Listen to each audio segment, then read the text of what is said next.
Hello, amigos! Welcome back to your performance novela, Us the Performers. In this episode, we're gonna talk about a topic that, frankly, I have avoided a bit since the beginning of this show, and in a moment I will explain why. But today, we're gonna talk about the dreaded correlations, which must be done while creating performance and load test automations. Now, let's uncover the mysterious reason why I did not want to talk about this subject before. It is something that I have mentioned in previous episodes. The reason is that I do not want to send you to blindly start creating load automations without understanding what needs to be done, planned, and known before scripting. Remember, and I'll say it ad nauseum, the first of or only step to guarantee and test performance should not be automations.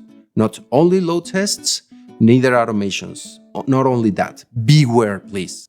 And now, once that was clarified, let's start talking about correlations. But before that, we must clarify some other things. First, we have to understand how automations work.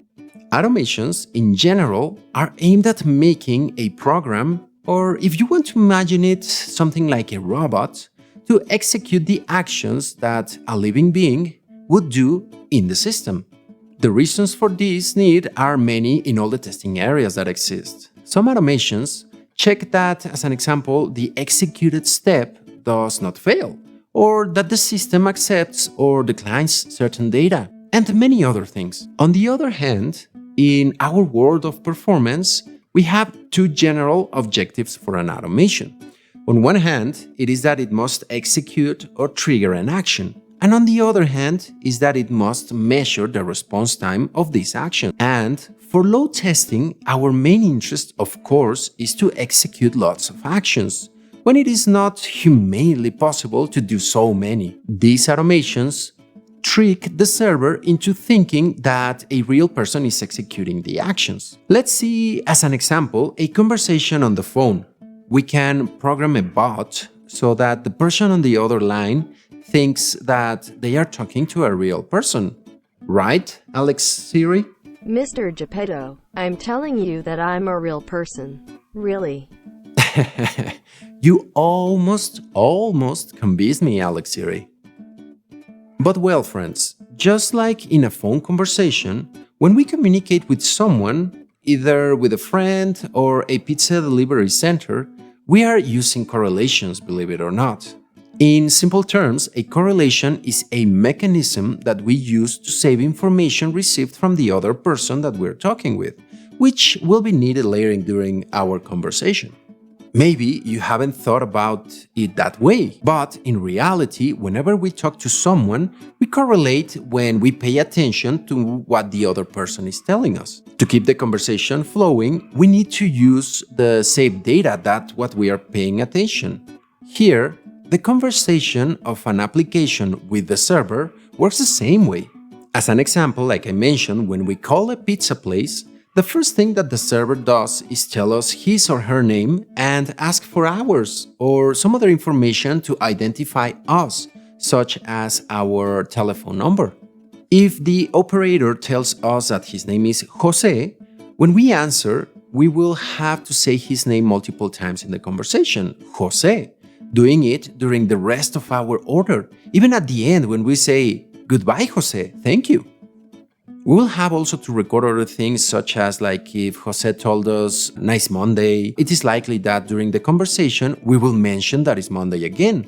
Or other things that Jose may have told us during the talk, such as an example, the available menu. Here, our automations have to be able to order a pizza easily without the operator realizing that they are talking to an automation, which will be using the dialogue that we have recorded. The problem here is, what happens in the next call? The name of the operator might not be Jose again, but Maria. If our automation keeps saying Jose, Maria might be offended. Or at least it will confuse her and maybe the order will not come out as we expect. Hello, Jose. My name is Performo and I want a pizza. In the same way, the operator may be confused. If it's no longer Monday, but it is Saturday now, or if the menu has changed, or if the weather is now horrible and the automation says something like, "What a nice day today, Jose." the goal of the correlation is to teach our automation to catch these responses, save them, and know where to use them for the rest of the conversation. For this, the automation needs to know where it is going to receive that response, and then save it for later. But beware, this is required not only by load and performance, but many automation. But it is especially important for the load and performance testing ones. Now, let's see what types of correlations are there. In my opinion, the main ways in which correlations work are three different ones.